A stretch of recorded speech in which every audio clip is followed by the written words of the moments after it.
Welcome to the Creating Wealth Simplified podcast. My name is Lauren Wells, here with my co-host, Chris Seveny. We're committed to providing you with the knowledge required to build wealth through real estate investing. Tired of consuming content about real estate? Stuck in analysis paralysis? Ready to do your first deal? As a member of our community, you will learn how to go from consuming content to taking that first step into the world of real estate investing. Our show is not about getting rich quick, but about providing you with the knowledge you need to take action. Join us as we speak with experienced investors who share action tips on how to escape the corporate world, start a thriving side hustle in the world of real estate, and go beyond your W-2 or 401k. Welcome, everybody, to the Creating Wealth Simplified podcast, where each week we bring you education and information that will help you take your next step in building wealth through real estate. My name is Lauren Wells, and I am joined today by not one, but two guests. One you've already heard from. Actually, you probably heard from both of them if you've been listening to the podcast long enough. I'm joined by Jeff Watson and Toni Shackelford. Jeff is an Ohio attorney who has had an active trial and hearing practice for over 30 years. His resume is crazy long and crazy amazing. Most lawyers would love to have probably the same resume as him. As a real estate investor since the early 90s, investing both, residential and commercial properties, Jeff has been through, full market cycles.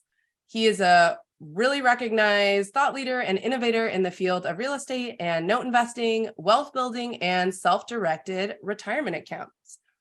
In 2018, Jeff actually became a member of the board of directors, long one there, with Quest Trust Company, who is a nationally recognized leader in the self-directed IRA services space.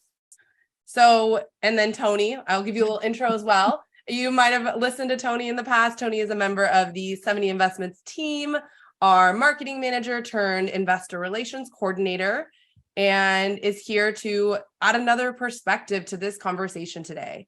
So today we are going to be talking about self-directed IRAs, getting started with one, what they are, why they might be important, and how to plan for, your long-term wealth and retirement. So welcome, Jeff. Welcome, Toni. Happy to have you both here today on this Friday. I'm thrilled to be here. I've been looking forward to this. Yeah. Little background, we all met at Quest Expo back in what feels like a lifetime ago, was only a few months ago, and have been trying to get Jeff on the podcast ever since. And this is the first time we've been able to meet up. So yeah, happy to have you. Yeah. So, this is good. Do you have anything you want to add to your bio? Did I do okay? I'm going to just add this. It's a huge privilege and it's a huge honor to be on the board of directors of Quest Trust. I'm getting a front row seat of how this company from 2018 till now has gone from 1.4 billion to 2.7 billion in assets. So it's literally doubled in the number of dollars that it now has for its clients and customers. And that's an impressive rise. We're not talking million there. I use the word that begins with a B, as in billion. And so I've got some responsibility there for oversight and direction, and I get to hang out with some of the smartest, most talented people in the IRA space possible. And it just makes me better. It just makes me sharper and better. And it's a lot of fun to just nerd out with fellow like-minded folks. And that's what I want to do today, is just kind of like, let's nerd out a little bit, but let's not go ultra super nerd, because if you let me, I will forget what forest I'm in and I'll forget what tree I'm looking at. And we'll start talking about the texture of the bark on the tree. Sounds like our co-host who's not here today. His name's Chris. So we're very familiar with that. So we'll keep you on track. I guess kind of just to kick us off, we've done an episode with Derek of Quest, and he kind of talked about what a self-directed IRA is. So if you're listening and you want some education on that, I, encourage you to go back and listen to that episode. It was very informative. Derek is amazing. So, I guess from your perspective, Toni, you know, we kind of want to talk about why is a self-directed IRA important and all that. You know, when you first joined us a few months ago and we started talking, you know, you joined us in July, right out of college, first job, we're like, hey, here you go. Here's all this information. Help us build a marketing plan. You know, what were some questions that you had when we started throwing out terms like self-directed IRA? This is important. This is what you can do with it. Like, kind of what came to mind for you? Yeah, I think for me, looking back then was no one ever tells you like what a self-directed IRA even is. They only tell you about like investing in your 401k and your Roth IRA. So for me, it was like a brand new door that I've never even heard of or opened or looked at. So I think Quest was my first conference ever out of college, and it was a great experience in terms of like learning about all of that and meeting everybody. But it made me realize that no one really my age knows what that is or why it's important. So I think that it was so unknown that I just needed like information on it in education, which was why like it was helpful having you guys there. Yeah.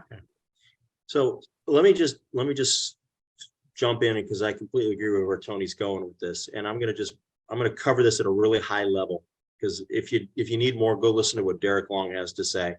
Yep. A self-directed IRA will allow you to invest your IRA dollars, whether they're traditional or Roth, whichever one you have, will allow you to invest your IRA dollars into something other than stocks, bonds, mutual funds, and ETFs. If you want to do alternative investing, such as you want to do real estate, or you want to own notes, or you want to lend money, or you want to buy into a private placement memorandum, or you want to invest in a syndication, or you want to do other creative things, you're going to need to move your IRA over to a custodian that lets you truly pick what it is that you want to invest in, and get away from the custodians that are going to just simply be shoving you into, annuities, which using an IRA to buy an annuity is a ripoff. I mean, it's like wearing two raincoats. You don't need two of them. And then, stocks, bonds, mutual funds, and ETFs. And hey, there's a place for all of that. I mean, I push money every month into a big index mutual fund, but I also push money every month into a self-directed retirement account. So I diversify. I do it both ways. The message that self-direction does, and this is what I think will really resonate with Toni and people of her generation, is it lets you invest in stuff that you like and understand. It doesn't, I mean, trying to get a Generation Z individual to enjoy a conversation about mutual funds and dollar cost averaging and indexes versus Vogel versus non-Vogel index. And if there's not a TikTok video on it, they don't care. Oh my God. So so this is important. But if once you realize that you can take your retirement dollars and wisely invest them into stuff that you already really understand or you're quickly learning, then it makes a lot more sense. You got a lot more control, gives you a lot more security. Right. So you're talking about what it is, and that's obviously something very important for my generation to learn. But also, I don't think a lot of us know where to start. So I know when I started working, Lauren helped me set up my 401k, all that stuff, but no one really tells you what to do after that. So I think where to start once you have that, and when, like, how much do you need to start it, and all of those like bits and pieces that are important, but no one really tells you. Sure. And let me talk about that, because you're right. No one ever tells you. So when you're first getting started, brand new getting started, and you've got a job with a 401k opportunity, then yes, you want to push into the 401k, particularly if it's a Roth 401k, because of the employer match. That's important. But you also want to make sure that if you've got extra dollars at the end of the month, that you're pushing some of that into a Roth IRA. Now, at the beginning, before you know what to do with it, I have no problem with just sticking your Roth IRA in a garden variety index fund of any kind, a money market fund. I'm fine with that, because you want to get into the consistent habit of saving money every month. Okay. Once if you're in your 20s and you can get accustomed to the habit of every month, money goes into your 401k, money goes into your Roth IRA. After a couple of years, it's just like normal, like breathing. Okay. It's like eating avocado toast or, watching a video on your phone. Okay. It's normal stuff. Okay. Speaking our California language Yeah, out here. speaking our language. Know your audience. I'm trying to relate because let's face it, the world needs to run out of boring old white guys exclusively talking about this stuff. Okay. We need to get some variety in here.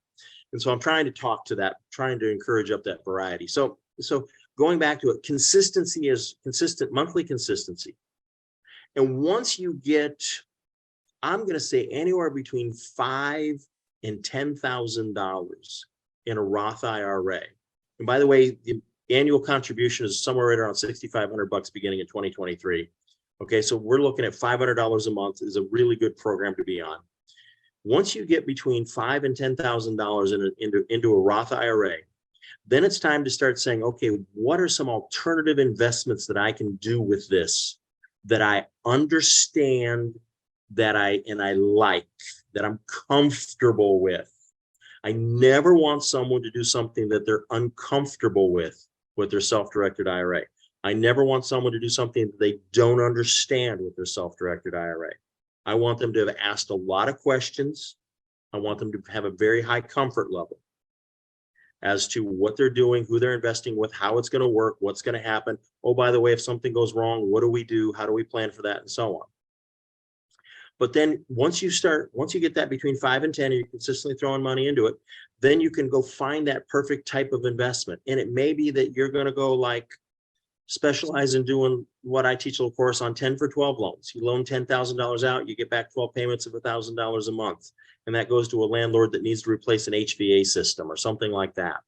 Or you're going to do where you're going to lend your money and wrap it around somebody else's money on a bigger deal, where your 10 is going to wrap somebody else's 90 and it's going to be a $100,000 loan. And all of these things are taught inside of different trainings that Quest makes available for free. Once you know what you're going to do, then move the money from that boring money market fund over at your bank or wherever, credit union, move it over to Quest Trust, and then go do the deal. And then, oh, by the way, make one other little change. Make it change to where then the auto rip out of your account every month, instead of going to that bank with the money market, is now going over to Quest.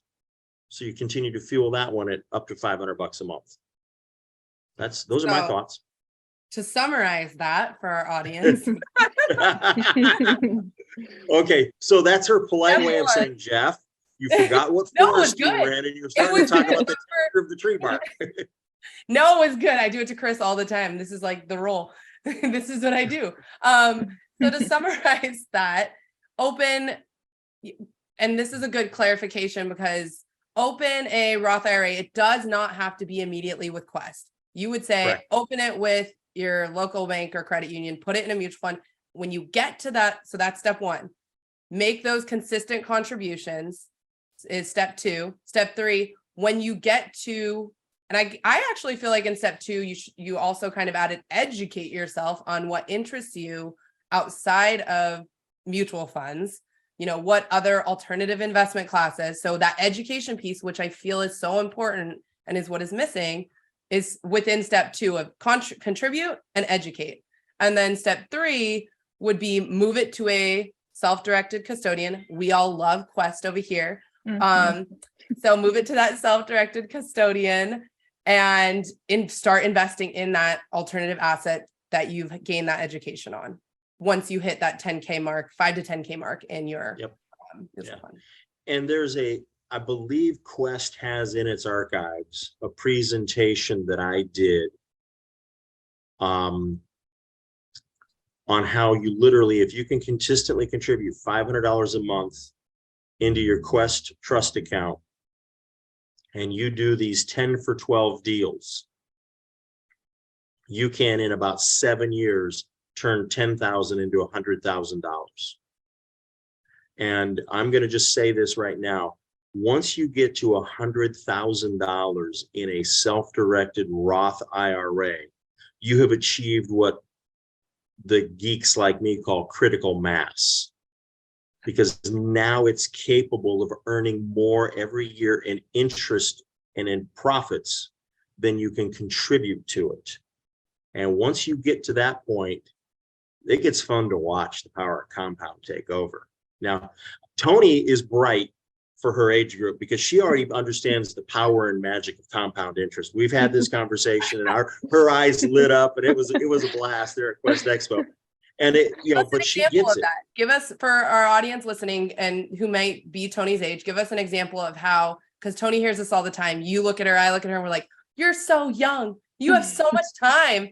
And like, I'm sure people are kind of roll their eyes and are like, oh yeah, I hear that all the time. But like, give an example of how that compounding, like that time works in their favor.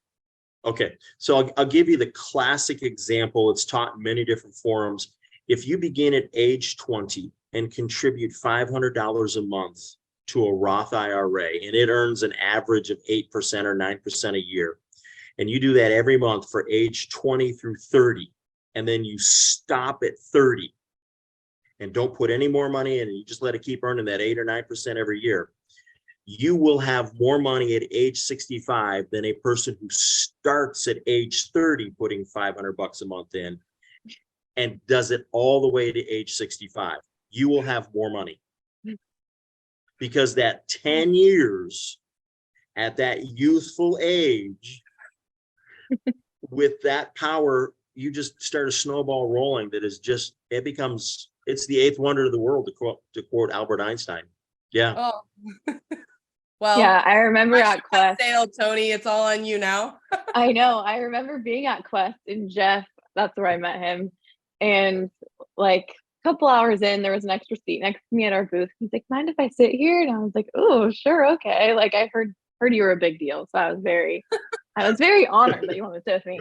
And then Jeff whips out his phone with this calculator and just started punching all these numbers. And he's like, if you start doing this at 24, then at 34, pretty much what you just explained, but like got to show it to me physically. And I was like, everyone needs to know this because it seems so simple, but you just don't.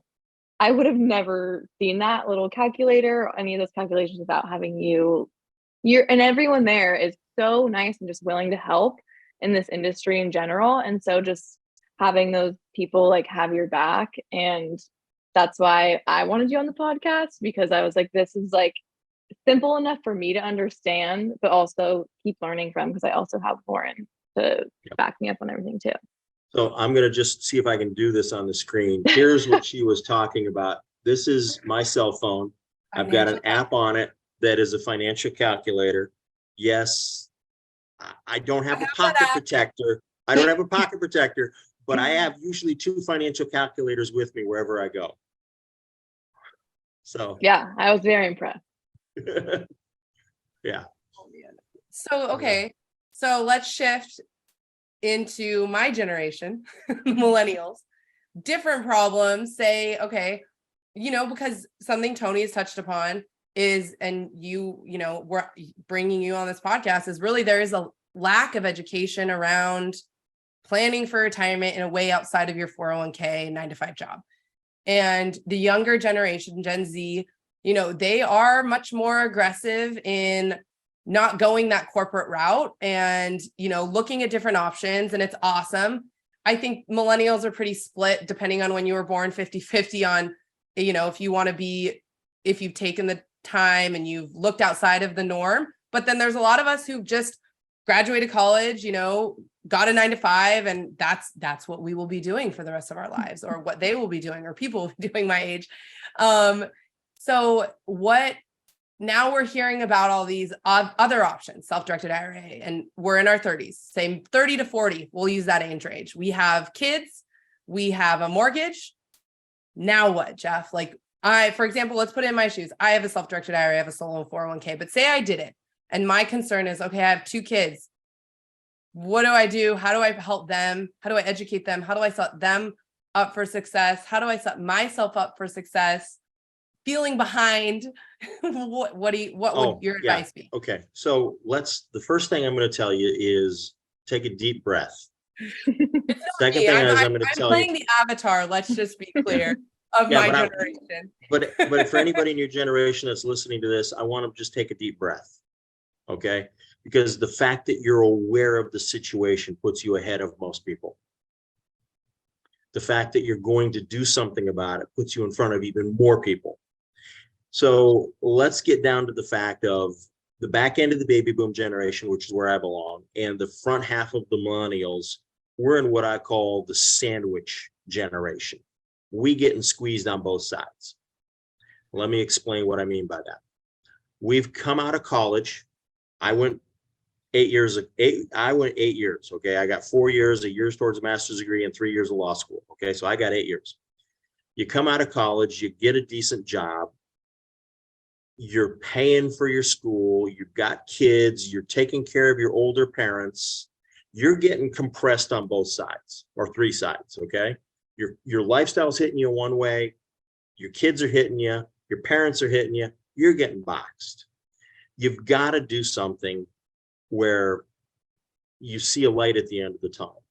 And that is, you've got to be able to say no to your present self about the $50 bottle of wine and grab the $15 bottle of wine and put the extra savings off to where it's going to go matter somewhere. Okay. And if you can do these things consciously, it'll help.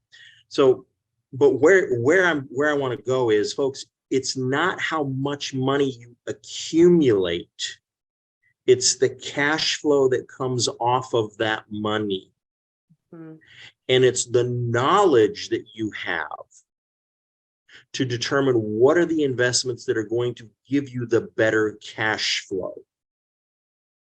Now, I'm going to go back and I'm going to say this word again because I really want you to sink into this, okay?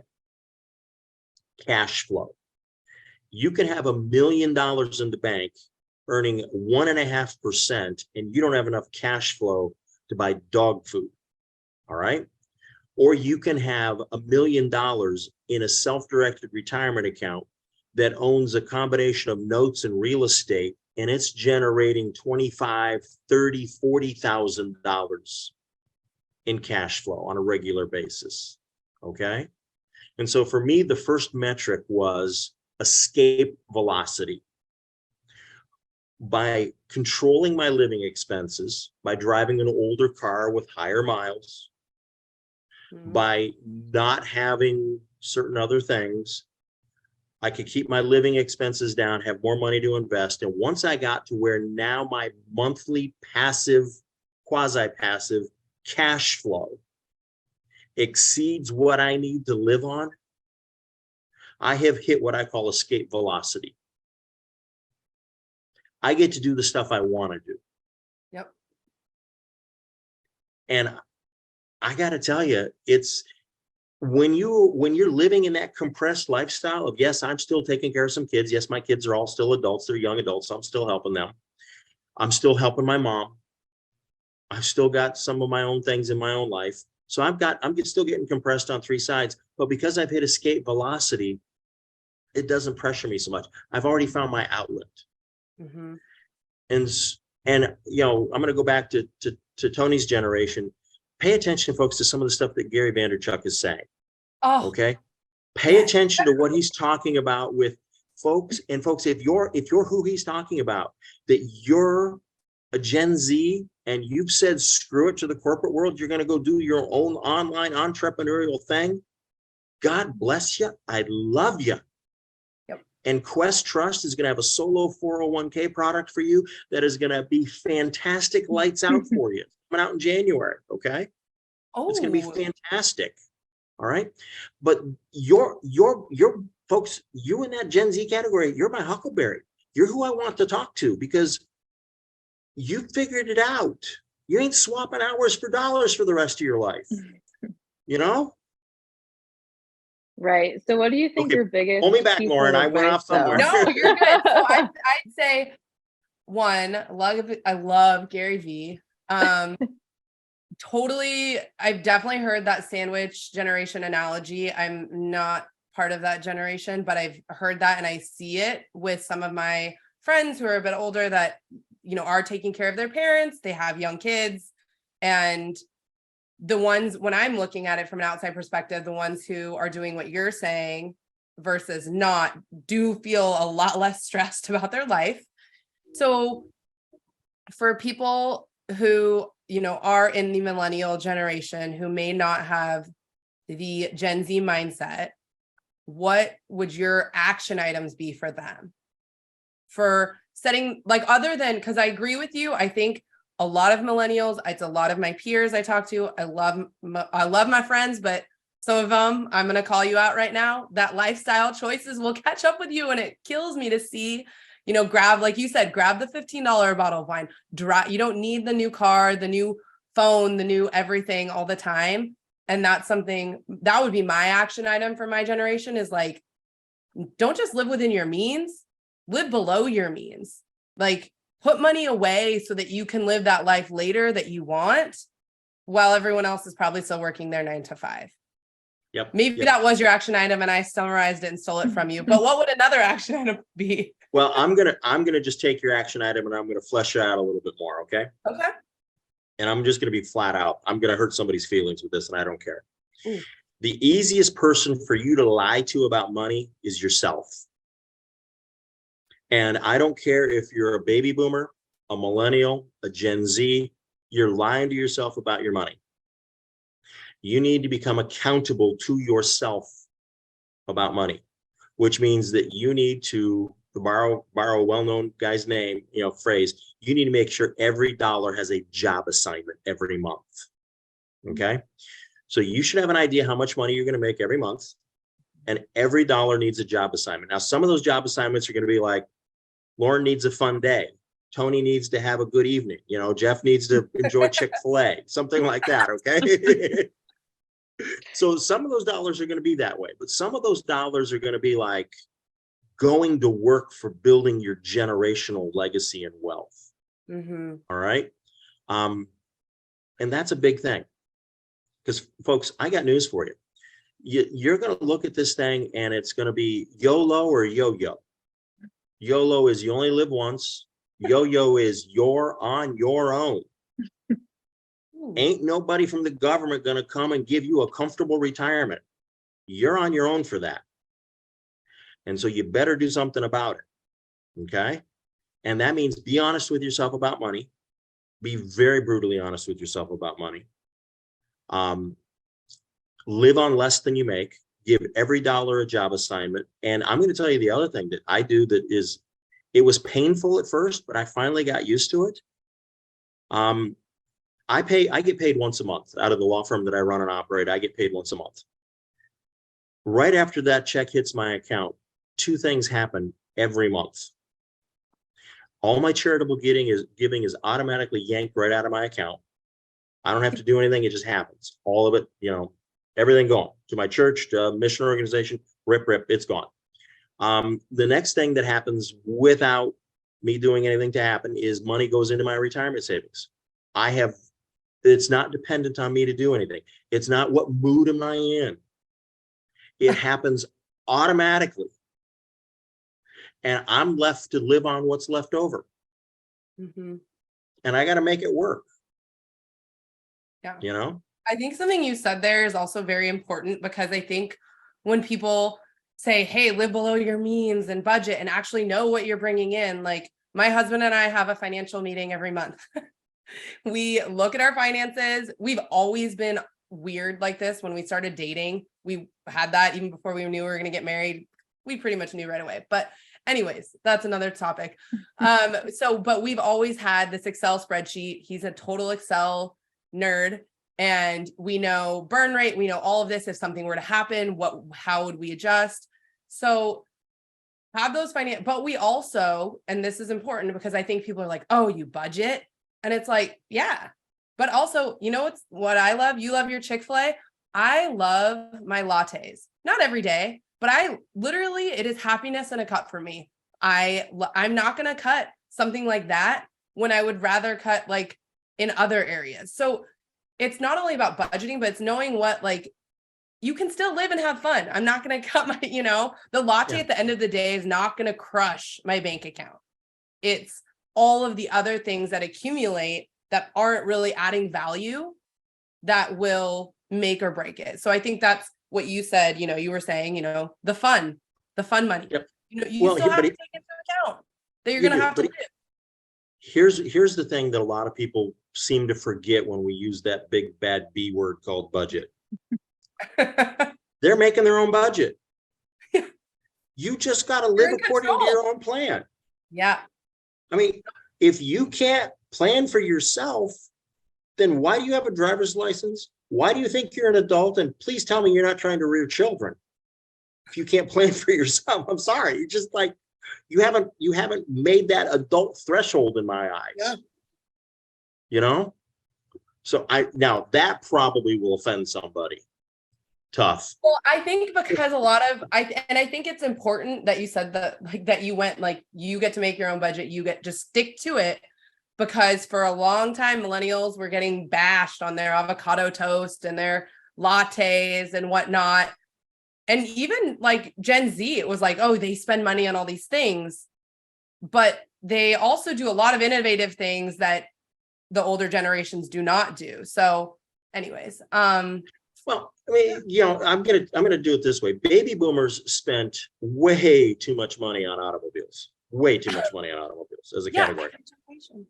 Gen Zs have figured out cars are optional. In a lot of places, cars are completely optional. And so they're not falling into that same trap baby boomers got hooked in. And so, that's great for them. But the point I want to circle back on this one, because folks, here, I'm not trying to beat anybody up. I'm trying to share with you a plan. Yeah. Where you can achieve escape velocity faster, which is live beneath your means, push the money aside into your Roth 401k with your employer, because you're going to get a match. That's always a good thing. Mm-hmm. Push the money into a Roth IRA. Once you get $5,000 to $10,000 in that Roth IRA, begin educating yourself as to what it is that you like and understand in the alternative space, real estates, notes, loans, all sorts of different creative things that are out there. And then when you find something that you like and you understand and you're comfortable doing, pull the trigger, go do it. You'll make more money. You'll make more money. Somebody should, if you've got access to a financial calculator, folks. Which is different from a regular calculator for folks who very different. Yep. Yeah, very different. Now, I'll try and do this calculation live. I'm just going to do it this way. Let's just say that we take over the next 10 years, which is 120 months, we put money to work at 8%. We start with nothing, but we have $500 a month going into it. At 8%, consistently, $500 a month, starting with nothing, after 10 years is $91,473. I'll see if I can get this up where people can see it. Yeah. Okay. So now if we just change that interest rate to 12%, there's a difference. I'm asking, why 12%, Jeff? Well, it's just the number I grabbed. I'm now up to 115. So let's just change it now to 18%. Okay. Let's just change it to 18%, which is still less than what credit cards are charging you. Now, over that same period of time, we're at 165. So if I can use my self-directed IRA to invest in something that I like and understand and get an 18% rate of return instead of the 8% conservative rate of return I'm going to get on most of my mutual funds, how much further ahead am I? Mm-hmm. Now I'm gonna really nerd out. Okay, so we only did that for 10 years. Let's just go for 20 years instead. Oh. Folks, you're not going to believe this. You're not going to believe this. You go 20 years at an 18% rate of return on $500 a month every month for 20 years. We're at $1.15 million. So here's my question, because I know people listening might think 18%, Jeff, how realistic is that? Depends. It depends. I mean, there are deals that I've done where I didn't make 18%. And there are deals I've done where 18% was only half of what I made. You know, it depends upon how much you learn, how well you build a network of other like-minded individuals, which that's another thing. We could probably spend a whole podcast talking about that. Yeah. Yes. And then learn, you know, it's increase your skill set. Now, rates of return are really curious because, folks, have you ever looked at the price of a bottle of water? I mean, you could go into Costco, Sam's, BJ's, Walmart, Target, and you can buy a big package of water, and it's like 24 cents or 20 cents a bottle. But then you can get into certain environments like inside of an airport where that same bottle of water is now selling for $3. Yep. Now, did somebody have a really nice markup on that? Yeah. Did some local government authority get a really nice hefty sales tax off of that? Oh, you better believe it. Did they also collect really nicely off the rent? You better believe it, you know? So, but there's different ways of making a rate of return that are, you don't have to, you're not going to find it on the MLS. You're not going to find it on Wall Street. You're going to manufacture it out of finding good opportunities that you see that no one else does. And my favorite thing is, and I've filled an IRA account with this, is I will take $5,000-$10,000 of my money and I will wrap it around somebody else's $90,000 to $100,000. We'll lend it out, and my rate of return is well north of 18%. And the borrower's paying anywhere between 9 and 12% on their money. But because of how I structure the deal, I make over 18. Yeah. So I think like key takeaway there is really, again, kind of that education aspect. Like you can take the steps, you can open up your Roth IRA, but then if you don't educate yourself, you're still gonna, adding that $500 a month, don't get me wrong, is better than doing nothing. But to maximize and increase your potential, you need to educate yourself outside of what, I don't know if it's like mainstream or what is taught, even though it's not taught. Outside of your 401k, like outside of stocks, bonds, mutual funds, outside of your outside of like Fidelity. So let me give one more thing, and Toni, this is really, I want your feedback on this. All human beings have what I call a greed gland, and we can see FOMO kick in, the fear of missing out. And it causes us to not pay attention to things we should be paying attention to. And hence now we've got some guy that's been on Shark Tank for how many years talking about how he, because of FOMO and not doing his due diligence, he lost how many millions with FTX. Well, you know, you cannot invest based upon your greed gland, okay? And you've got to avoid FOMO. You've got to do your due diligence. And that's one thing that I think Gen Z is going to be really good at, is the due diligence, because you guys were born skeptical. Yeah, I agree with being born skeptical, but I also think that my generation was really into the crypto stuff probably up until now. And I think there needs to be more education on the other things, because I think the FOMO was real. Like I remember talking to my more financial savvy friends, I guess I would say, and they're talking about all their different investments, but a lot of them were like extra risky in my opinion. And so I think now, after all of that crypto stuff went down, I think now the due diligence will set in and kick in fully, because they're going to have to educate themselves on how to be a little bit more conservative in terms of their investments. Because since we're not taught, I think especially in my generation, you'd only think your only investments can be in the stock market and things like that. So I think now people are going to have to kind of shift gears with how the market is going and just kind of teach themselves all the other investments they can get into. And off of that, planning for the future, being my age, you talked a lot about different tips, but is there any like big piece of advice that you would give us for financially planning?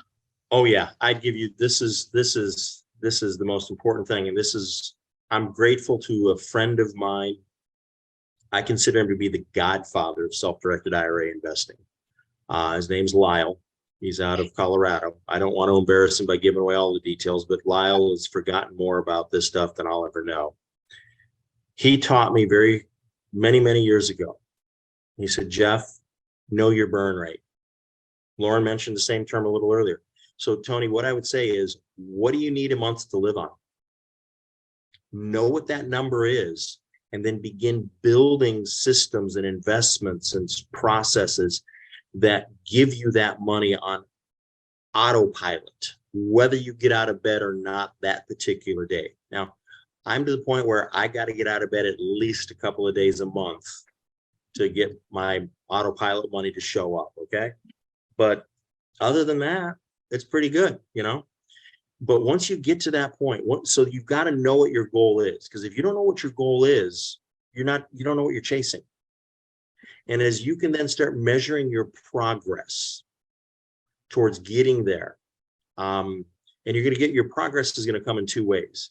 As you increase that autopilot income, and as you get rid of expenses, such as if you get rid of your student loans by paying it off a little early, if you get rid of an expensive rental property and get a little more savvy about how you rent and house hack or whatever. I mean, that's another little trick you can do to just keep lowering your expenses at the same time, because every expense escaped is the same thing as increasing your income. And once you see that goal coming there, by those two things happening, the expenses are going down and your autopilot income is going up, it just gives you more energy, more wind beneath your wings and sails, and it drives you for it. What did you call it? What was your word for it? Escape velocity. Escape velocity. Okay. Escape velocity. Yeah. I mean, when I was young and in law school, business owners would call it, FU money, like they could just walk away, and I'm like, well, $2 million is no longer qualifies for that. You know what I mean? But the cash flow that you could get off of $2 million may qualify for that. Because you can go put $2 million in a certificate of depression and not have enough to buy dog food. But if you go put $2 million into the right deals, pick up the right notes, maybe buy the right rental properties, do a combination of those things, you're going to be fine. Yeah. I have a question for you, because I see this a lot and I hear this a lot speaking with investors who are, maybe this is their first alternative investment in, like, our fund, for example, expectations, like setting expectations, because I think, and this is partly to blame, is the last few years of anyone could, I think you said, I'm not going to repeat this term, but I think anyone could throw money into the real estate market in the last 10 years and make money. So I called it buy and breathe. You heard me call it buy and breathe. Yes, I did. So, so I think it's a product of that and social media that have made people think they can become an overnight investment, like, millionaire, which, and I hear it a lot when I'm speaking with investors who this might be their first investment. Oh, like, that's it. That's all I'm going to make. But like 8% to start is good, but it's all about how much you're putting in. So how do you, like, what advice do you have around expectation setting for people? Because I think it's a big miss. So it is. And what I would say is, someone who has that unjustified expectation is either one of two things. They have not done enough overall research, or they think way too highly of themselves than they ought to think. And let me explain. Mortgage rates today are finally really close to what they have been on average for the last 50 years. Mm-hmm. But I hear so many people talking about how high rates are today, and I'm like, it's like a giveaway to how old they are. Well, or how new or how inexperienced they are. Exactly. I'm like looking at them going, you weren't around during the Resolution Trust Corporation era, were you? You don't know who Jimmy Carter was and is, do you? you never heard of Paul Volcker, did you? You know, and I'm like, So you don't yeah. know enough. Yeah. So do you let that stop you? Because as you mentioned, time. So like for people who are looking to get started and are hesitant about rates or like whatever the state of the economy, like when is the right time to start? So there's two perfect times to do a good deal. 10 years ago and today. Okay, it's that simple. 10 years ago or today. Now, yeah, I don't know about anybody else, but I haven't found a time machine yet. No DeLorean has showed up in my parking lot with those features. Okay, so I got to go with today. All right, and so the best time to do a good deal is today. Now, you got to make sure it's a good deal. Okay, and what some people don't understand is 8% compounded without having to do any work. Let me go back and say that again. Without having to do any work. True That's mailbox a good money. deal. Yep. That's a good deal. That's a really good deal. Because I don't know if you knew it or not, some of you folks who are listening to us, about 14 months ago, there were hard money lenders on the West Coast charging only 8% on their money, and they were doing a lot of work to make that 8%. So 8% with not having to do anything except check a quarterly statement, that's a pretty good thing. Don't complain. Be patient. And I'm going to tell you, I'm going to say this, if you're going to get into a fund, if you're going to invest in a syndication, don't you dare put any money into it that you need for the next 5 years. Don't even, I mean. Well, just don't put all your eggs in one basket in general, which is absolutely, Lauren, so true, so true. Yeah, I mean, and I've got this large deal on my desk, and it has had some performance issues, and I represent the secured lien holders. Okay, it's had some performance issues, and out of all the secured lien holders that I'm advising and representing, the people with the smallest amount of money in it are the ones chirping the loudest. Yep. Don't be that Toni person. can attest to that. I really can. You know, we have our Reg A offering, you know, our minimum investment is 500, but for people who invest to 500, 2,000, 5,000, we hear from them more than we hear from, and rightly so. That's a bigger part of, you know, it's a bigger investment for them. So yeah. And my response back is that maybe they're not grown up enough yet as an investor. They haven't done enough of their own grinding it out. Because the thing I think that teaches the most maturity as an investor is watching an IRA go from zero, your opening account balance or your initial $500 contribution, and every month it moves up and moves up and moves up and moves up and moves up. Seeing that slow growth until you can finally turn it into double digits, and then when you get 3 digits in front of the comma, that's when it gets to be exciting. Because when you get to $100,000 or more in a self-directed IRA, you've hit what I call critical mass. But it takes a while to get there. You got to grind it out. And some people just don't have that grind because, face it, they've been indoctrinated by a bunch of videos from a bunch of marketing phenoms that don't have 2 or 3 market cycles under their belt. And they think it's just because they've decided to look at it, that's why it's gone up in value. And it doesn't happen that way. So we've covered so much this podcast. I feel like there were usually I'm like, oh, here's the like one key takeaway. I have 4 key takeaways I've come up with, and you guys can tell me if you agree with them. But for people who are looking to hit that escape velocity point, I have 4 steps. So set realistic expectations and goals, then write out, map out, budget out a visual of how you will hit that and check in.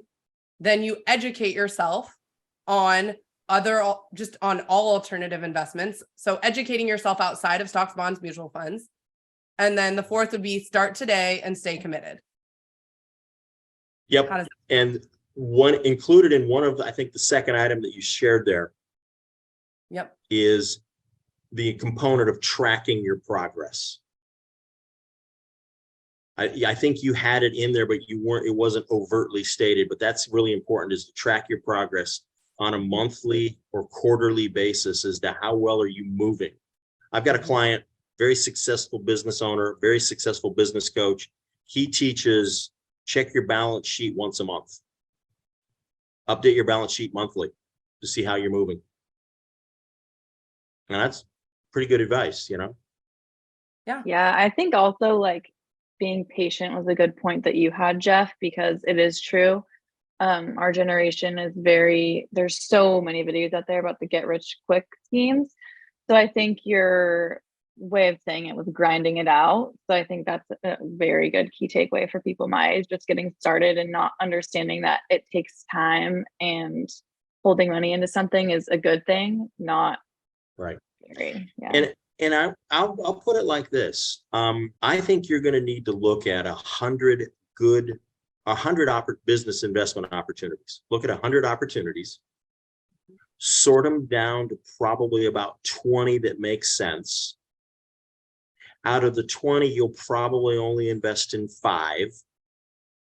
Out of the 5, 1 is going to be subpar, 1 is going to be above average, and 3 are going to be about what you predicted. And there you've diversified, you've managed your expectations, you've done your due diligence research, because you've kicked 100 tires, test drove 20 cars, and only bought 5 of them, you know? And so that's the way you grind it out and succeed. Because if you're just going to go jump on the first shiny object that comes by, you're no better than the fish in the pond. You know, you just got hooked and hauled in. Any final thoughts, Toni, Jeff? I feel like that was a good final thought, but yeah, I thought that was a great final thought. Awesome. I'm going to say one last thing, folks. I may have come across a little edgy. I'm actually kind of fuzzy and warm and likable, but I am serious about, you are responsible for yourself. You're on your own, and take care of yourself. Do yourself a favor. Work for yourself, not for somebody else. You're going to work every day for yourself, not for bill collectors. You're going to work every day for your future. The stuff you need to do today needs to be building for your future. I'm already thinking about the stuff I'm doing for my granddaughters. Well, Jeff, as always, pleasure to see, talk, hear from you. We are so happy you joined us on the podcast. We hope to see you at another expo or something in the future. And Toni, thank you again for joining us on your second episode in only 4 months. You're like a hit. So thank you guys both. Thank you all to all our listeners for joining us today on this episode of the CWS podcast. If you enjoyed the show, share it with a friend, subscribe, or leave us a review. Thank you.